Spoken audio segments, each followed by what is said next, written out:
Eu também reparo uma coisa, né, que é o seguinte, né? A gente tem que tentar imaginar, a forma como eu vejo hoje, não só a política, mas também essas questões culturais hoje do Brasil, né? Porque, afinal de contas, a Anitta e o Pablo Vittar não apareceram à toa também como grandes hits de sucesso e tudo mais. Isso é um reflexo, né? Mas eu digo para vocês o seguinte, né? Eu vejo, né, todo esse cenário que vocês montaram, que vocês falaram, como uma imensa latrina entupida até a boca de bosta, né?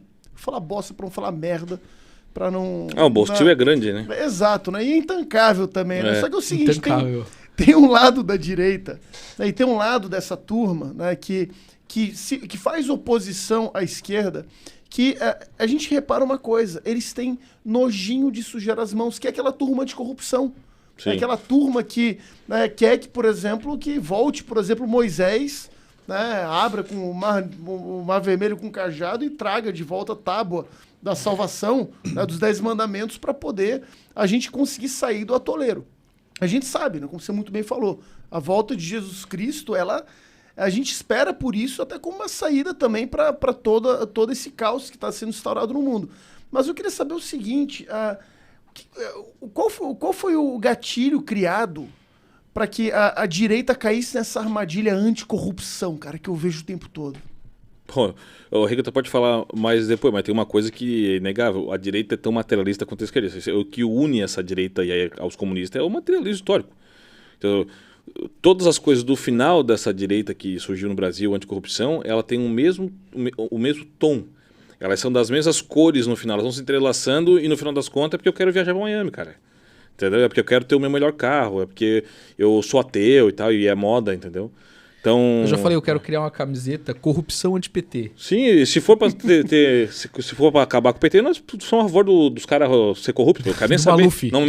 Não me mete nessa isma. Quer fazer para matar o PT, faz, mano. A direita se enfiou num beco, tá, totalmente sem saída quando entrou na pauta de corrupção. Porque, primeiro, que a corrupção não existe como um ente com personalidade. Exato. Você não vê a corrupção andando na rua. Então você não tem como ser anticorrupção. E aí, não é só ser anticorrupção. Você também é a favor, tipo, com as plaquinhas típicas de manifestação da direita, por educação, saúde, liberdade, essas coisas assim. E o que você pode fazer de fato são ações políticas que combatam a corrupção. É uma lei, é um aparato anticorrupção, são atos, dispositivos, mecanismos que combatem a corrupção, que melhorem a saúde, que melhorem a educação. É um programa educacional novo. Tem como ser apela à educação num sentido totalmente abstrato. Agora, dito isso, a direita, por que se meteu num beco sem saída com isso? Porque esse foi o principal discurso da direita por muito tempo. Um discurso foi criado pelo PT para perseguir seus rivais. O PT deu strike praticamente em toda a elite política brasileira na década de 90, através da mídia que está toda corrompida pelo Foro de São Paulo. Aquele show corrupção que saía muito, né? Sim. Era a bandeira do PT na primeira campanha. Exato. Essa era todas as campanhas. Todas as campanhas. Era a bandeira do PT. Era uma blitzkrieg do PT contra a elite política brasileira. E assim eles varreram a elite política, criando um vácuo que só podia ser preenchido pelo PT. E o pior, que a direita não poderia fazer uma equiparação entre coisas que são ruins de verdade e muito piores que a corrupção. Por exemplo, eu voto 1000 vezes num cara que rouba R$1 milhão do que em um que prega o aborto. Perfeito. Quanto que vale uma criança abortada? Vale R$1 milhão? Vale 2? Vale 1 bilhão? Diz a Bíblia que vale mais que vale mais que o mundo, né? Vale mais que o mundo. Exatamente. Então você fala assim, não, mas eu sou anticorrupção, mas sou a favor da pauta do aborto. E tá cheio. E o cara entra. E o cara entra e o discurso dele é aceito pela direita muitas vezes como um discurso normal. Ele é a favor de transição sem autorização dos pais de gênero de menores. Não, o cara é a favor disso, mas ele é contra o fulano lá de tal que desviou 1 milheiro de telha de uma escola e responde o processo administrativo. E diz, não, esse daí fez corrupção, tem que devolver R$100 mil do milheiro de telha. Isso acontece em todas as prefeituras do Brasil o tempo todo. Né? É um caso comum esse de desvio de materiais, né, Campos? Tu que está hoje mais na política. É difícil o prefeito que não responde por um desvio de um ar-condicionado. Você vê, a direita aqui catarinense fez isso, Moisés. Isso é considerado um crime grave. Não estou falando de desviar de roubar igual o respirador. Estou falando quase todos os prefeitos respondem processos ou administrativo, Tribunal de Contas, porque o ar-condicionado era para ir para a escola A, foi para a escola B. Isso é considerado gravíssimo. Sim.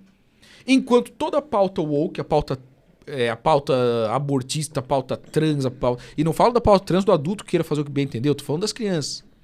O que está acontecendo nos Estados Unidos hoje e que querem importar para o Brasil, de fazer transição de gênero em criança de 5 anos sem autorização dos pais. Ontem foi a pauta principal do Conselho Nacional de Saúde, do qual eu fiz parte aqui no estado. A menina estava reclamando. Eu cheguei aqui e achei que o negócio da saúde, mas eu vi era só coisa de trans e para criança. Autorização de maconha. Cannabis, era só isso aí. A transição trans, cannabis, aborto era só e isso, passou tudo na ata, né? Aquilo não tem efeito vinculante, mas passou tudo isso. Mas é uma estratégia que eles fazem também, né? Porque, por exemplo, eu vejo, se for passar pelo Congresso, pelo Senado, pela Câmara, por pior que sejam os nossos representantes, não passa. Então eles têm que criar esses mecanismos também, né? Você tem uma bancada evangélica que é muito forte, a bancada pró-vida, do agro, católica. É difícil vencer essas bancadas do Congresso, então eles atuam aqui. Até porque aqui você pega as comunidades pequenas, você vai lá direto nos decretos, nas instruções, nas portarias. Mas enfim, Bruno, então a gente ficou afunhanhado, como dizia o professor Olavo, no debate anticorrupção e deixamos que normalizassem ou que fizessem o pior dos crimes a corrupção. Ora, corrupção é o crime mais mesquinho dos mesquinhos, que é roubar dinheiro. O cara que rouba o dinheiro merece umas palmadas, ser preso lá, tomar uns chutes. É caso de polícia. É caso de polícia, claro, exatamente. Isso é coisa que polícia resolve corrupção. Agora, o que você faz com um sujeito que prega abertamente de ter dinheiro público para que médicos matem crianças na barriga das mamães? Isso é normal. E nós aqui, corrupção, anticorrupção. Não tem jeito, Bruno. Tá? É um lugar muito ruim que a gente se enfiou e que a gente vai ter que achar uma saída. Essa pauta voltou e ter muito medo, desculpa, vamos te interromper para terminar, e ter muito medo da direita anticorrupção que continua presa nesse diálogo. Nós temos que ter muito medo dessa direita, porque já deu tempo de acordar. Quem quer ficar preso ali é porque tá com a ideia fixa, digamos assim. Nesses primeiros 6 meses depois do mandato do Luiz Inácio, os únicos 2 debates que teve na direita foi o mesmo. O anticorrupção e o que foi falado lá nos quartéis. Então a direita está presa ainda nisso aí. Né? O negócio da anticorrupção, o MBL ganhou força entre a juventude de novo, e isso está sendo falado de novo da pauta anticorrupção. Né? E ganhou ainda mais força com a prisão, com a perda de mandato do Dallagnol. O Dallagnol é o cara que lutou contra a anticorrupção, então ele é o cara contra o sistema. Aí ele virou de novo o xodó, até armaram aí ensaiaram uma aí das ruas, não deu certo.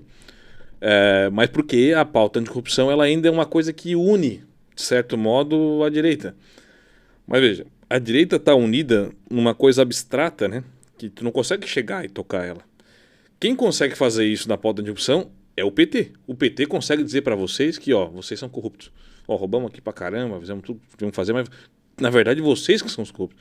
Eles conseguem fazer isso por uma coisa bem simples. Os caras têm linguagem para trabalhar isso aí. Os caras conseguem conversar sobre essas coisas aí e dizer que você... realmente nós estamos com um problema. A expressão que eles usaram até outro dia, qual foi distorção nas contas públicas do Bolsonaro. Cara, eu vi o negócio. A conta estava certinha. É só algumas coisas da pandemia que não foram declaradas, que era perfeitamente normal. A pandemia comendo e o nego... Era dinheiro sem licitação aqui, o negócio era... O Ministério do Queiroga estava distorcido. Sabe o que é isso aí? Os caras foram atrás, fumegaram atrás disso, não acharam nada e disseram assim, tem uma pequena distorção lá, então mudou o negócio de corrupção para dizer distorção, porque não pode falar corrupção, porque não é, mas eles acharam uma outra linguagem para ferrar a narrativa, enfiar a goela abaixo da direita, da esquerda e de novo voltar na mídia, tá vendo? Teve distorção. Outro dia na Globo era isso aí. Ministério da Saúde comete distorção. Pô, o que cometer distorção, meu? Não são coisas que não tem referência, né? Tu não consegue tocar. E nós estamos nesse campo aí. Nós estamos no campo da falta de referência e nós continuamos, né? Aí ontem ninguém sabia, mas o Conselho Nacional de Saúde estava lá com 10 vagas, eles têm 10 cadeiras e eles definem as portarias. Nós só temos 2 indicados lá, do Bolsonaro. Os outros 8, adivinha de quem são? É do que estava aí. Então as portarias que são definidas trans, que foi definido lá ontem, criança trans, né? Aborto, cannabis, tudo isso aí passou ontem lá tranquilamente. Porque além da militância que estava lá, que era uma coisa... Sério, era espetacular, era 1000 pessoas, tinha 2, 3 pessoas lá com a bandeira do Brasil, que é a nossa amiga que era delegada, que faz parte do conselho, uma delas fazia parte. Só fui voto vencido aqui, teve 8 votos contra 2 e acabou. Vai ser uma portaria e isso aí vai estar em todos isso vai estar em todos os postos de saúde do teu bairro. É isso que nós estamos falando aqui. Aí o cara tá com o negócio da anticorrupção, mas no bairro dele, onde só tem velhinha e velhinho patriota, tá lá aborto, maconha, tudo liberado para tu fazer à vontade. E aí mas não tem corrupção. Mas não tem corrupção. Não tem. Lá a cidade tá economicamente, fluindo, né? Aqui, estrada, maquinário, tá aqui, estrutura, o que tu quiser aqui, tá tudo certo. Mas pode ir lá que é à vontade, se tu quiser fumar o teu baseado agora, se quiser ir lá, tá disponível, se quiser matar o bebê no ventre aí, e se alguém for contra, isso acontece, igual a juíza aqui, né, de Santa Catarina, aposentada compulsoriamente. Se é contra, isso é porque tá na lei, agora é portaria, então você não pode ir contra. Você tem que ficar aí. Meu, o que é importante, cara? É sério. Ou você briga lá na tua ponta, lá na tua comunidade, ou você vai ficar à mercê do Conselho Regional. Não, aqui não vai ter aborto e pronto, junta 10 velhinhas lá na frente. Não vai ter isso aqui não. Só que tem que participar dos conselhos, tem que participar das conferências. O nosso pessoal não faz isso. Não gosta, nem sabe o que está acontecendo. Então, é difícil você combater a pauta anticorrupção, porque ela é uma coisa... Quem que é contra a corrupção, né, cara? Quem que é contra a anticorrupção? É claro, eu não quero roubar dinheiro, né, meu? É como se o Bruno... Isso é caso de polícia. Isso não é caso de político. Aí que tá... A grande questão é essa. Corrupção não é uma pauta política. Corrupção é uma pauta de polícia. Tá? De código penal. É que nem falar homicídio. O cara chegar lá numa manifestação com a placa contra o homicídio. Legal. Você pode até se favorar política de políticas públicas que diminuem a violência e tudo, mas você não tem como discutir que se é a favor ou contra o homicídio. E o que nós entramos na corrupção foi numa pauta assim. Nós estamos assim, Bruno, lá no cartaz na frente do Congresso, parem de roubar.